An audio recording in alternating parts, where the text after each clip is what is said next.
welcome back to our Citizens Crime Watch podcast. Thank you for coming back and checking us out again this month. I am your host, Joe Bermudez.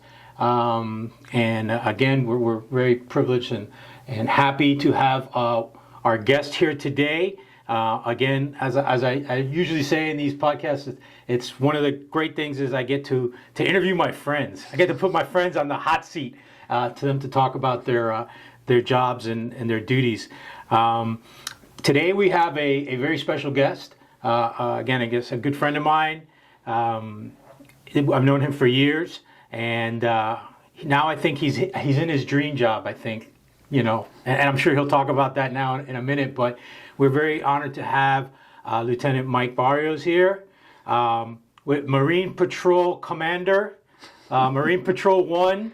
I like the title. It's a good title. Yeah. You're our Captain Stubing of the industry. For those that I date myself here. So I got to say what our Captain Lee for the ones that watch Below Deck, right? The modern day famous captain. So that's fun. But he's the guy that's in charge of it all. That keeps our waterways safe and keeps boating out there fun and enjoyable. And thank you for being out here today, Mike. Appreciate it. Well, thank you. It's a pleasure to be here. I don't know about so special of a guest, but I'll go with it. No, we're good. Good, man. It's always good to have. And you know what? I like having good people here, people that care about what they do. And that's what we do here with our podcast is we share. One, like I said, getting out information. We talked a little bit earlier, is getting out information for our viewers of what the department does and safety things and awareness, my favorite word. But also, showing like I said, the positive things the department does, the good things. Our department, I still say our. That's funny. It's hard to do it, man. It's hard to say. I can say our when I teach. I say we, stuff like that. It's hard to break that habit, but it's important to show the real good things that the department does. We're not just all about there jumping out and putting bad guys in jail, but about making the county safe, and the county includes our waterways. We are South Florida. Yes, sir. A lot of water out there. Many of us live here for that. Yeah, from canals to the big, beautiful bay to the big ocean. So it's something that's very important, very much needed here in Miami-Dade County. So before we get started and I start putting you on the hot seat and throwing some questions at you, I always like to give guests the opportunity to introduce themselves. Tell them, the viewers, a little bit about yourself, share, because obviously you just didn't walk in yesterday and they said, here, take this boat and go out there and patrol. No, thankfully not. So, as you said, my name is Michael Barrios. I'm a lieutenant with Miami-Dade Police Department. I work for the Special Patrol Bureau, namely the Marine Patrol Unit. Let's see, I've been a police officer for almost 18 years now. I've been with the Marine Patrol Unit for 4.5 years. Throughout my career with the police department, I've done various assignments, from proactive to investigative assignments. When I got promoted to sergeant, same thing. I was a sergeant with the gang unit, and I also ran investigations. Then I had the opportunity to make lieutenant. I was the GIU commander in Kendall. And then the chance opened up to come to Marine Patrol. That big light came onto the ocean, just opened up and said, come home. So it was almost like that, to be honest with you. So it's funny, before becoming a police officer, I worked for Bell South. I was a lineman out there. And I had family in the department that said, hey, come be a cop. And I was always like, no, I don't want to do the shift work. I don't want to do the shift work. But if I ever do, I want to go to Marine Patrol. So a little bit about me, I'm a lifelong boater. If you go look at my parents' photo albums, you'll see pictures of me as an infant on boats. I don't remember them, obviously, but there's pictures of me. And being a lifelong boater, my dad always, taught me a lot. He handed out a lot of information to me. Some of the things, I'll never forget, he would always say, bring more trash back than you went out with. Every time we were out there, and believe it or not, trash was a problem, 20, 30 years ago. Again, going to time, I'm 48 years old, and I've been boating on my own for 32 years of it. Wow. When I turned 16, my dad gave me the keys and said, hey, go ahead, take it out. Without me, I trust you. And I never looked back. And when I came to the police department, I always wanted to come to Marine Patrol Unit. But being that this unit is such a tight unit and such a good place to be, there was very little turnover. And every time there was an opening that I wanted to put my name in the hat, I got a new assignment, and I didn't want to just jump assignments and leave. So when this one opened up, like you said, the light was shining on me, and I jumped at it. It was destined to be, because from that, it sounds like you got a little salt water mixed in the blood there. So it's like, it's a consistent 50-50 blood salt water. So right. it's you ended up where you needed to be and where you were destined to be. So I like to think so. That's awesome, man. Very, very good. So tell me a little bit about the Marine Patrol unit.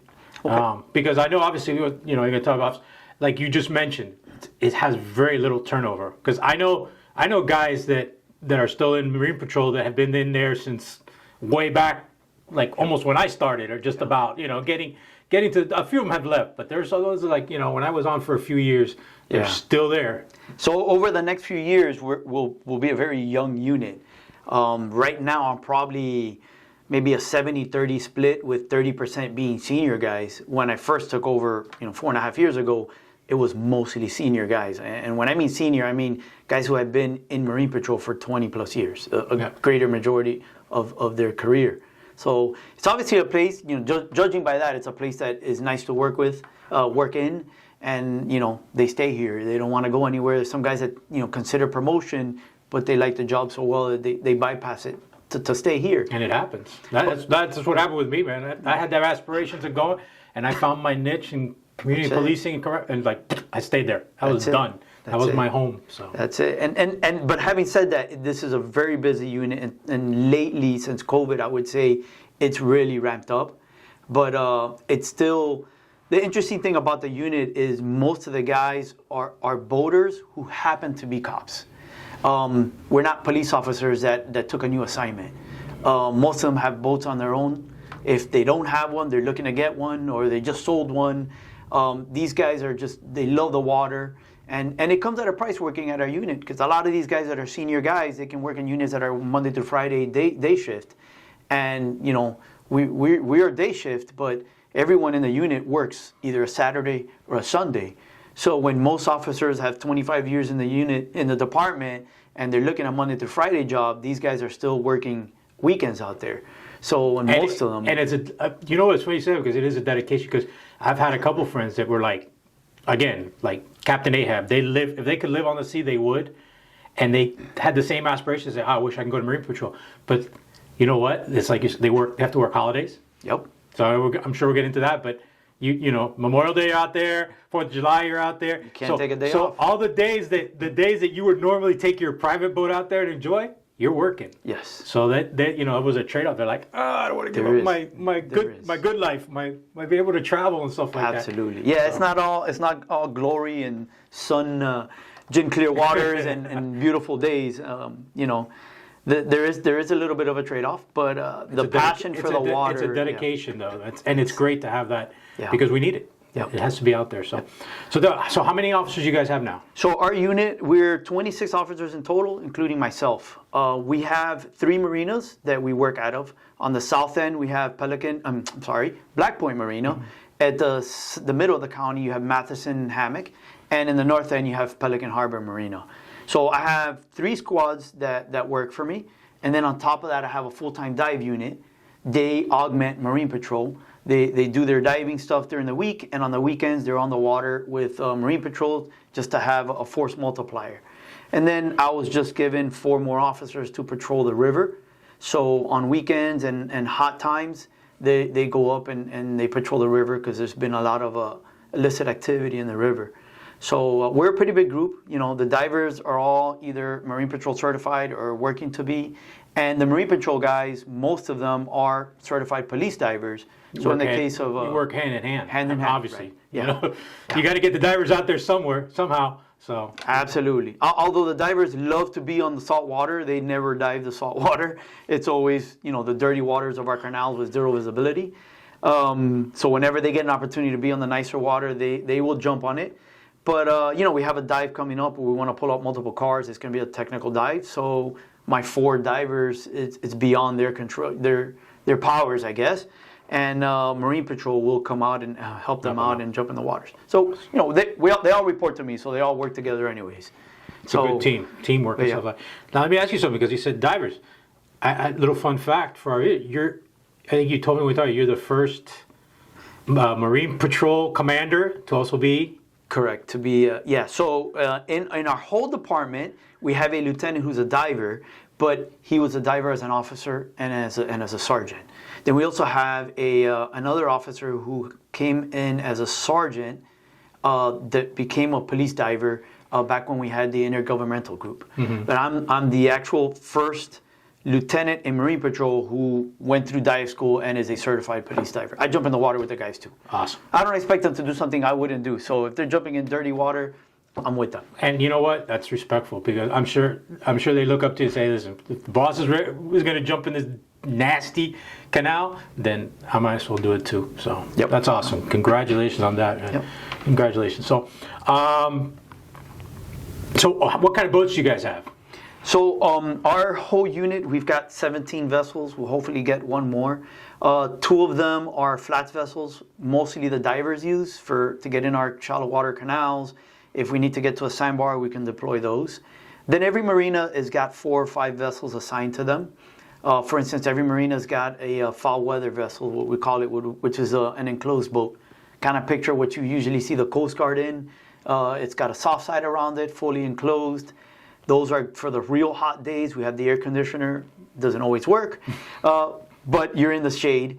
When it's real cold, the few times a year that it's real cold, or in rainy days, that's a great vessel to keep us dry, but we're still able to get out there in the water. Because of course, the weather doesn't dictate our patrols. We're out there. You can't say, hey, sorry, it's a little rainy out there. We can't go out. Not like average person or even high seas. When you say, you know what, it's a little choppy today. I'm not going to go out fishing. No. If there's an emergency out there, you got to go. And there's usually when the things happen. And that's when you're like really activated. Yeah. So we've got a fully enclosed boat. Each marina has a fully enclosed boat. They have a similar to the fully enclosed boat, but it's an open fisherman. That's great for doing your enforcement. It's got the soft sides. We don't have to worry about damaging other vessels. Easy to pull up on other people. It's more like a tactical vessel, I guess I would call it. And then they have their slew of typical fiberglass boats. We have our 35 Contender. We have an older 31 Contender. We recently picked up an Intrepid. Those are usually faster boats. They can handle the rougher seas better. So we've got a variety of vessels at our disposal.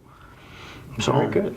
Awesome. That sounds like a nice little fleet, a nice little different fleet. You can go out there and see what you want to take out that day. So luckily enough, as a lieutenant, I call the guys and say, hey, I'm going to take this one out. I'm taking your Contender today. I'll take the Intrepid today. Absolutely. But it's mine. It's good. Unfortunately, I don't get on the water as much as I want to because my work is more administrative, running a business almost. But when I do, yes, I definitely get the pick of the litter. I talked about one time we were talking about it a year ago. That's one of the great things when I used to be a bike sergeant. And I did the same thing. I was like, you're always doing paperwork, and then sometimes you're like, no, that's it. Close the file. This trace can wait. I don't have. Put it there. Hey, let's go for a ride. I'd call my guys. Let's go for a bike ride, or so same thing. You can. You know what? I'm gonna hit the water today for a little bit. Take a little bit of a mental break. Still working, but a little bit of a mental break. So that's awesome. Yeah, the change of pace is definitely nice. Very good. That's awesome. So obviously, the average officer can't just walk in and say, hey, like you, call somebody and say, I'll take the Intrepid today. There's some training involved, right? There's some specialized training to is there like maybe talking about getting into the unit, and also once you're in the unit, things that you have to do to maintain and stuff like that, because like I said, average officers can't walk out and check out a boat like you would check out a pool car. No. Thankfully, because it'd be pretty dangerous out there.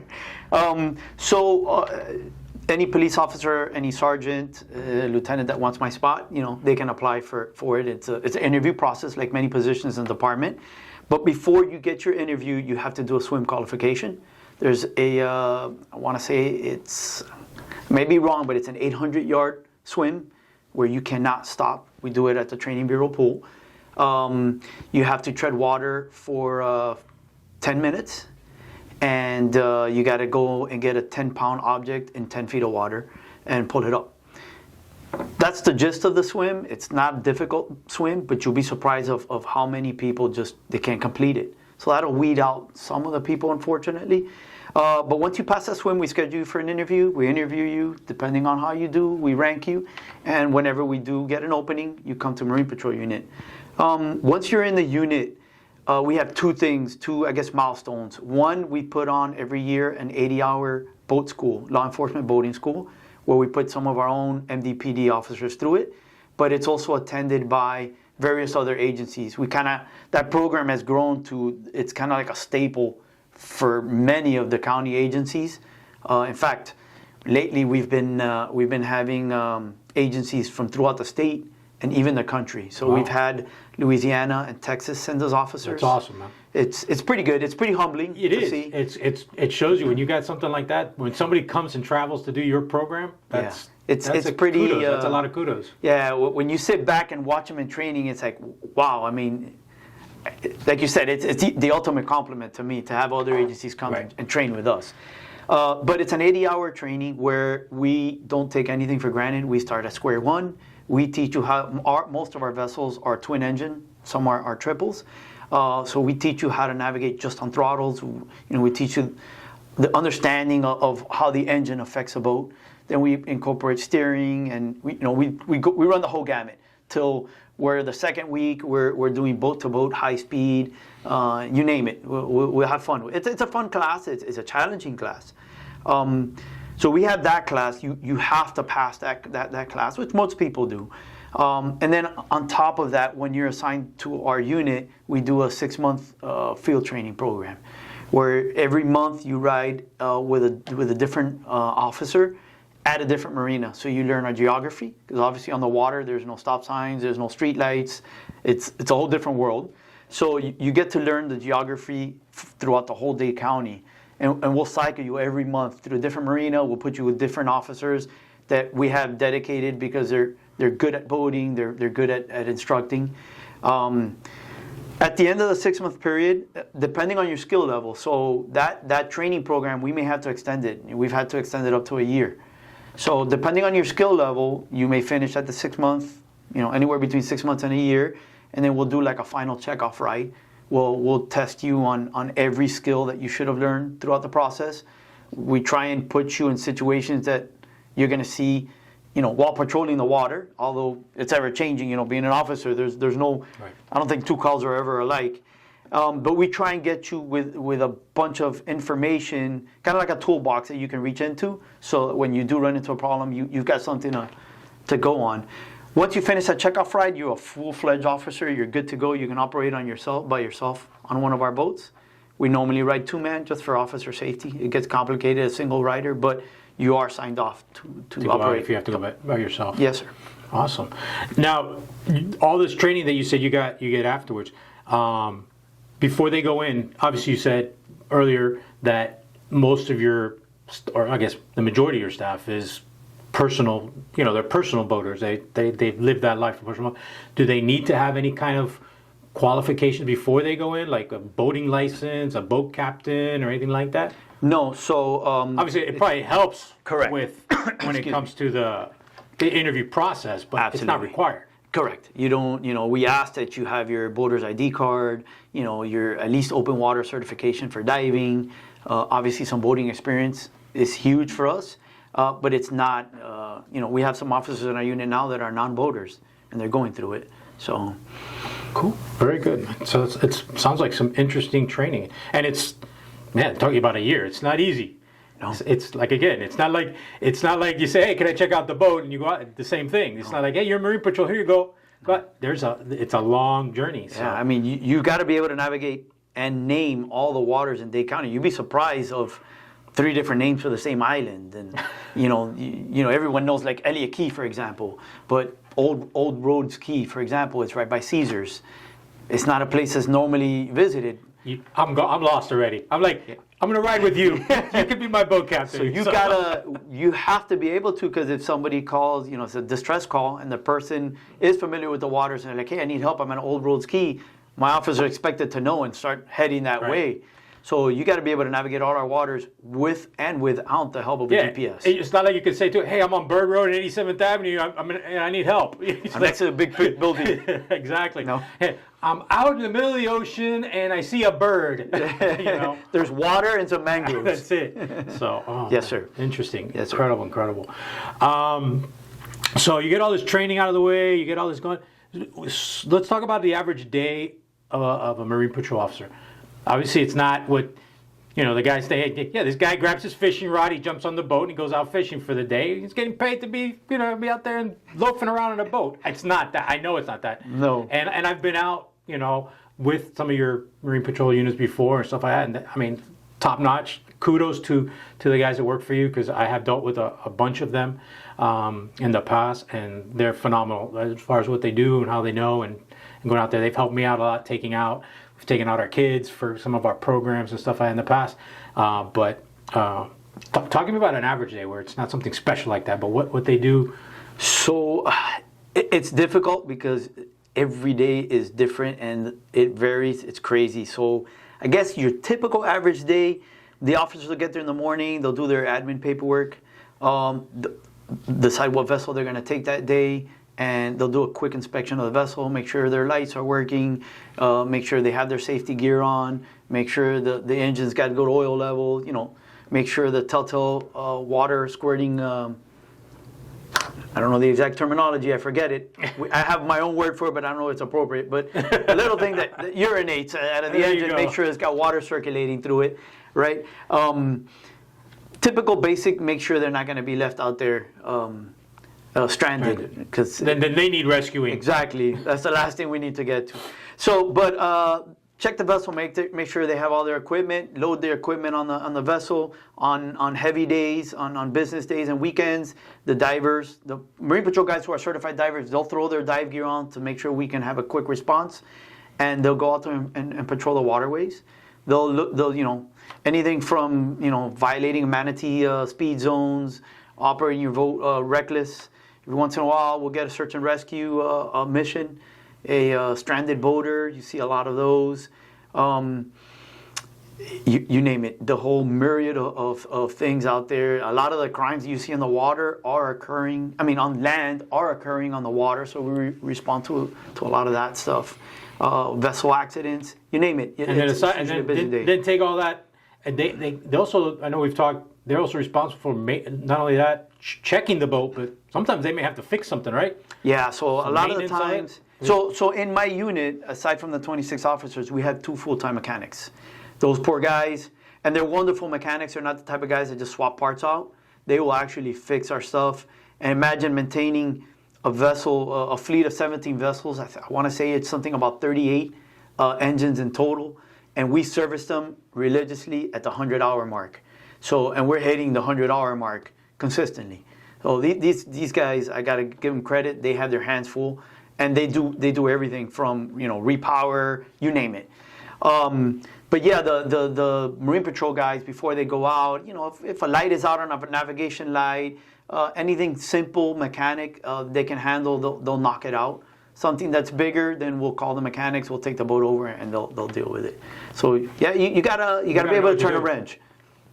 It's not like, remember, we're officers. You go there, the tire's low. Go back to the shop. Hey, I need you to change the tire. We were lazy as cops.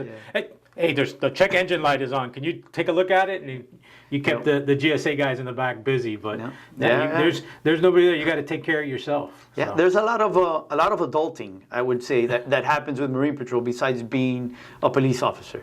And on top of all the police stuff that we do, our community reach out, like help, taking your guys out. Sometimes we'll take the police explorers out so they can see it. We work with various agencies, Coast Guard, Fish and Wildlife. We'll take narcotics out there. Not to mention special details that you have if something comes Absolutely. up. I know that you guys, if you have like the president coming in, Absolutely. If he's going to be somewhere near the water, if you're visiting the port, stuff like that. That's all hands on deck. Everybody out there, sitting out there. Absolutely. Anything comes on, and then let's not even get into storms when hurricanes come through and it affects the coast. You guys out there doing whatever it is that you're doing. So yep. it's a a lot of work. It's not what everybody thinks. That's what I wanted to point out, because a lot of people think, oh, this cop went to Marine Patrol. He's out there fishing all day. I mean, you probably do get your little 5 minutes that you can chill out and have your sandwich and drink your soda while you watch the waves and stuff like that. I'm glad you said soda, because a lot of times people think we're out there having some drinks. And you're not out there having Mai Tais and Pina Coladas. No, none of that stuff. No, you're working. But you get to enjoy it. You get to enjoy the ocean a little bit. Yeah. Enjoy the water, but you are working, and you're making Absolutely. a difference, and that's what counts, man. It's funny because yesterday we were talking about that. We were very busy yesterday. There was a smuggling interdiction that we were part of, and we were on the water from 7:30 in the morning to almost 7 o'clock at night. But we're heading back in. The weather was beautiful. The seas were calm, and we're coming back in, and we're looking at each other. And it's like, we're exhausted. You're sticky with the sweat and water, jump in the water trying to help some of these people, and it's like, man, you're cruising back, and you look, and it's like, this is why we do it. This is why we do it. That little 10-minute ride back, cruising in the water, you decompress. Yeah, I remember. I had a friend of mine. She would before she retired, and she was very hardworking in the unit. But every now and then, she'd have that little social media pic, and it's like, this is why I'm out here. So and it was like beautiful sunset out on the ocean and stuff like that. I'm like, you know what? But you deserve it, because you're busting your butt all the time. It's just, so you know what? That's your little thing. It's nice to be able to see that sunset on the ocean, moment on the ocean, and it's a beautiful thing. So yes, sir. Awesome. So it's a busy day and stuff like that. So you talk about all like the enforcement and stuff like that. Let me ask you. I mean, obviously we've seen lately a lot of incidences happening. Some tragic stuff of people out there dying in accidents or incidences, from high school students all the way to famous athletes here in South Florida have died. The waterways are dangerous. It's a dangerous place to be out there if you don't know what it is you're doing.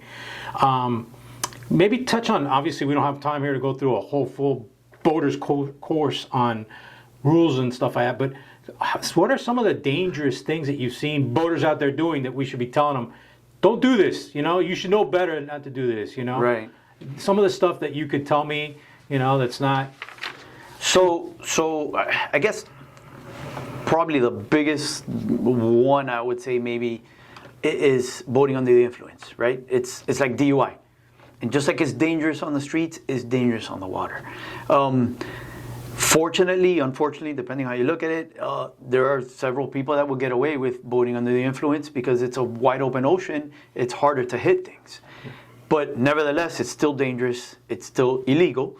And there are still many things that can go out there wrong. And you're talking about serious injury, serious property damage. And unfortunately, sometimes you have fatalities. So boating under the influence, that's huge.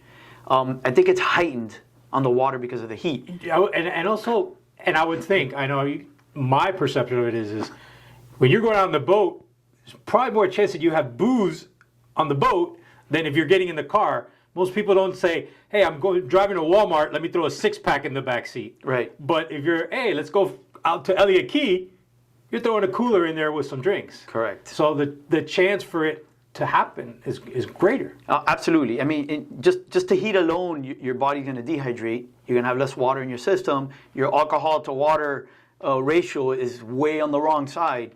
So you got to be aware of it. I mean, if you're having drinks, ensure that you're adding water into your menu.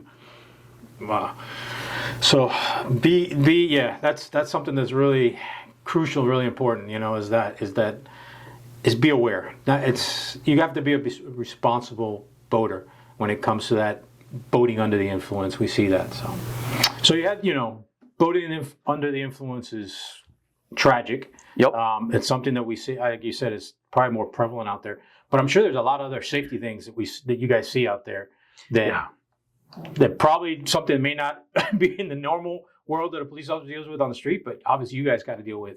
Yeah, there's a lot of things that you run into out there. Some of the things, for example, it's called bow riding, where your passengers are riding on the bow of the boat, the front of the boat. Sometimes their feet hanging out, which, although unfortunately is not illegal, it is extremely dangerous. I mean, just imagine a wake hits the legs of one of your passengers, and it kind of creates a drag and pulls them under, that's not going to be a nice outcome of that day. So bow riding, definitely stay away from that. That's a no-no.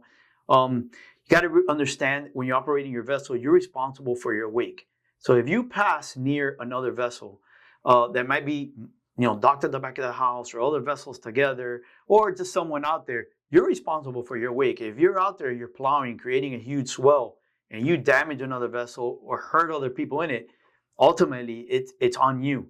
So you got to be cognizant of your surrounding. It's not like a car where you drive and you just drive by and nothing happens. Yeah, it's a different. You're sitting in a car and the car goes by you 100 miles an hour. You're like, oh, and you get that woof. Yeah. But I've been on a boat when a boat speeds by you, and it feels like a small earthquake. Absolutely. When that little, you're just sitting there calmly, and all of a sudden you go crazy. So, another thing that you see, and it's more with the inexperienced boaters, is geography. Like we spoke of earlier, there's no street signs. There's markers out there. There's shoals that are out there or there are markers that tell you there's a shoal out there to be careful. But there's a lot of areas where there's skinny water. It's shallow, and that besides damaging the environment, when you run through the shallow water and run aground, you also run the risk of your passengers being ejected, hurting themselves. You get a lot of that, that happens out there. So you have to be very careful. One of the things that's another hot topic are that of liveries, which there's a lot of jet ski rental companies out there that are willing to rent you jet skis. If you're not familiar with the way they operate, it could be dangerous. Personal watercrafts, they don't have a rudder. So unless you're actively accelerating, you have no steerage. And that's probably the biggest accident that we see on the water is someone, they see that they're going into an object, you get scared. Natural reaction is let go of the gas, turn the steering wheel, which is probably what you do in a car. But that's the wrong thing to do because you're going to turn that steering wheel. But if you're not giving it gas, that personal watercraft is not going to turn. So you'll see a lot of, unfortunately, accidents where they're turning the steering wheel, but you're trying to slow down, you're not giving it gas. Yeah. And so we have, unfortunately, a lot of that on the water. The other thing that you see that we're seeing as of late is the right of way. So again, there's no lanes, there's no street signs, and the boaters need to understand who's got the right of way according to the U.S. Coast Guard rules, right? It used to be common thought, and I'm guilty of it. When I was 16 years old, I thought the bigger boat has the right of way, and although I'd probably give way to the bigger boat anyways because they would probably hurt me more, but that's not the law. The rules always. There's many different scenarios, but just to keep it basic, the foundation of it is the vessel on your right has the right of way. So if you're in a crossing pattern, if you're going to cross and the vessel's coming across from your right hand side, 9 times out of 10, they have the right of way. You're the one that needs to slow down, alter your course. They can stay on course. Now, having said that, in the case of a collision, you both are at fault. So although there are rules for right-of-ways, it's more like a courtesy rule because both people are still at fault. But just know that, the bigger vessel does not have the right-of-way. The only time something like that comes into play is, for example, a sailboat. The sailboat under sail, not under power, under sail, because it's more difficult for them to maneuver, they have the right-of-way. No matter where they're coming from. A power boater always needs to go around a sailboat under sail. So there's small little nuances like that you see. Hey, listen, the ocean is huge. There's no need to pass near each other. Just veer off, go around, go behind. I wouldn't want to cross somebody in front, even if I do have the right of way. God forbid my engine breaks down while we're running or someone falls off. Who knows? It's not a good situation. Sometimes egos come into play. Oh yeah. Yeah. So just be a little more humble, be safe. And know what you're doing. Go back a couple of we talk about geography.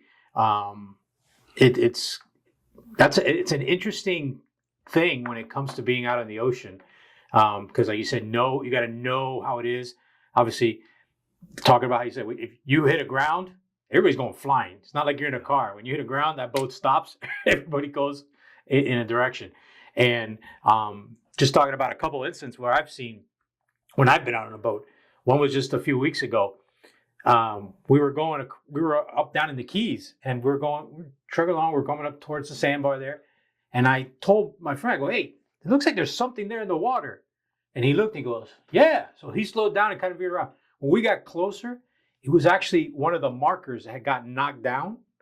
And it was knocked sideways. So the cement part of it that would hold it is now about a foot underneath the water. Oh, wow. So I'm like, if you're not attentive of what's going on out there, you're going to nail that. And when that hits fiberglass, it's done. Yes, that hurts. That hurts, Not only your pocket. That's exactly. And even being out another thing people think, oh, you're out in the middle of the ocean. There's, like you said, there's nothing there.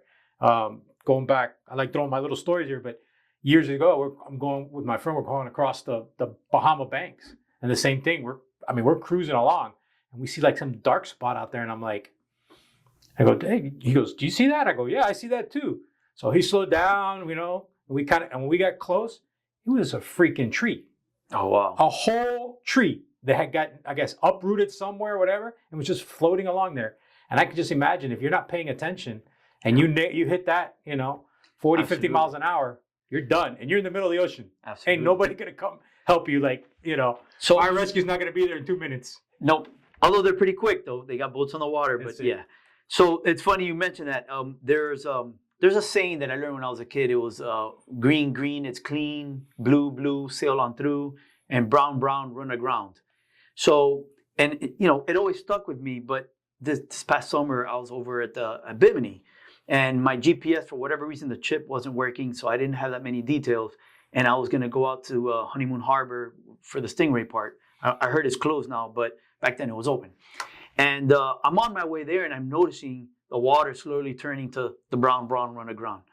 And I'm looking at it, but my GPS seems to think it's fine. I'm like, nah. So sure enough, I slow down. As I get close, the water got shallow real quick. Wow. So I went around. Actually, I went around it, but had I not paid attention to that brown, brown, run aground, I would probably still be there. That's where experience comes to play, man. And knowing what you're doing, being a responsible boat owner, being someone who's, and like you said earlier, you're responsible. Not only you're responsible for the people out there, but you're responsible for everybody in your boat. Yeah. So absolutely, you are. Yes. You saved some lives that day, and you saved yourself some money in the pocket. Oh yeah, absolutely. I can't imagine being stranded over in the Bahamas. Oh my God. Not to mention probably hearing your spouse. What did you do? Oh, absolutely. Oh, absolutely. Well, no, let's not go there. I don't want to get you in trouble. So, but awesome. So, we talked about a lot. Yeah, we talked a lot about the stuff that you see out there, some of the dangers and stuff like that. I'd like to wrap it up with, is there some safety stuff that you can not just really laws and stuff to be careful of that, but maybe some safety stuff that you could talk to our viewers about, where it'd be good. Obviously, it's stuff that maybe you should know, like things that you should know as a guy, somebody going out on a boat, taking your boat out. Right. But maybe it's good for someone who's not really a boater all the time. But if I go out there, you can be that backup checker to make sure that this guy did everything he did, or he has all the equipment and stuff like that. What's some of the stuff like that safety wise that's required when you go out there? So along with the equipment, which I'll get to in a minute, one of the things that I like to do is, my family knows where all our safety equipment is on the boat. And normally when I go out and I invite friends, it's typical friends that they know. But if you haven't been on my boat, I'll let you know, hey, FYI, my flares are there, the vests are there. Because in the case of an emergency, I may be having to tend to keeping the boat afloat. I can't stop and tell you, hey, underneath that cabinet is this and that. So I like to tell everybody before the emergency happens, this is where all the things are. So you can kind of be self-sufficient, I would say. Right. The other thing regarding safety equipment, before we get into the details, is don't take for granted what you have. Don't think because it's a year old, it's still functional. Some of these things deteriorate bad depending on where you store your boat. Your life vests, they'll deteriorate and go bad real quick. They'll get mold on it, which helps it become unuseful. Things like that. Your flares expire. You want to make sure they're not. So going into safety equipment, right? Obviously, you need to have a life preserver for each occupant on the vessel. Okay, I always have extras, just for overkill, right? But not only do you have to have one for each person, but it's got to be appropriate. So I can't have a small life vest for a large person. It won't keep them afloat. Conversely, so you can't have one that just goes around my neck like this because I'm a muscular guy. We see that. I've actually helped pull out a couple of people riding personal watercrafts with a life vest for a child. Wow. And, this is somebody who's weighing 300 plus pounds. That's crazy. We get the call about someone struggling to get back on their personal watercraft. When we get out there, it's like, you're driving out there, you're thinking, well, you got a life vest, just hang on to it. You should be fine till I get there. When you get there, sure enough, the person is taking their last breath and they can't stay afloat. They've got a life vest, designed to hold a 50-pound person. 30 pounds, exactly. And the guy's 10 times that. Exactly. So the level, the size and the appropriateness of the vessel of the life vest is just as important as having one, right? And conversely, a child, you don't want to give an adult vest for a child because it's not going to hold them in place. So that's very important. Something that'll happen. My kids are grown up, so I still have a small life vest in the vessel just in case. But there's been times where I invite some family over that have kids, and it's like, oh, let me make sure I have enough for them, because the family that's coming, chances are they don't know about it. They don't think about the safety stuff. It's incumbent upon you to make sure you're prepared for the passengers you don't normally take. Those are things you take for granted. So you have to have life vests, obviously, for every person. It's got to be appropriate. It's got to be functional. You can always go to myfwc.com. Okay. They're a great resource. They've got a whole slew of items for boaters of all skill levels. But so you need to have all this equipment. Your flares, for example, they expire every couple of years. You need to make sure you have flares. The ones that you shoot up in the air for high distance visibility. You got to make sure you have those. Not only to have them, know how it operates. Don't shoot out a flare if you don't need it, because when we see a flare, we take it as, this is the end of the world. Let's go out there. We take them serious. So please don't go out there and shoot them like fireworks or even practice. But read the instructions, know the functionality. You'll be surprised of how when your adrenaline is flowing and you're in life-save mode, how simple motor functions, they get lost. So know how it works, know how to put the round in, know that. Right. Aside from being, worthy. Fire extinguisher, after a couple of years, they're no longer charged. It's not going to function. Make sure you have your fire extinguisher handy. Lanyards. Recently now, the kill switch lanyard that were popular on personal watercrafts, well, they recently passed a law now. You got to have it on your vessel, and it's got to be functional. So that's very important. That's something that started popping up in the last couple of years. People will go out for whatever reason, they slip, they fall off the vessel, and now we have a ghost boat running around out of control. Luckily, the ones that I've seen, the boat beaches themselves or they hit a seawall, creates damage, but no one's injured. But any of these can easily go right up to a beach and hurt someone. So it's important you use that safety lanyard and that it works.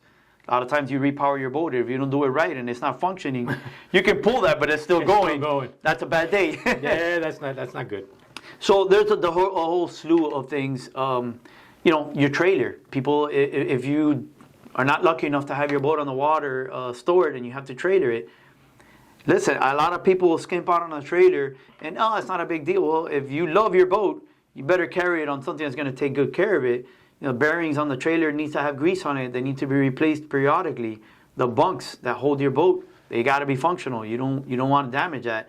And the time to repair those and realize that that's bad, it's not when you're out there and you have an emergency. It's before you leave.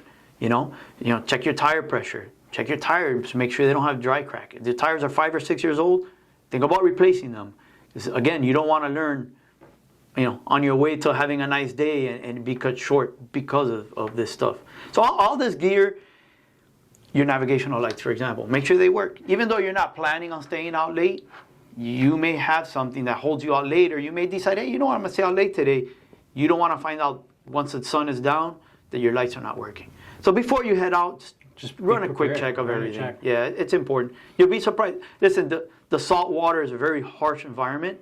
So the wiring on the boats, all that, if it goes bad, no matter what brand boat, no matter how good a wiring it is, some last longer than others, but it goes bad.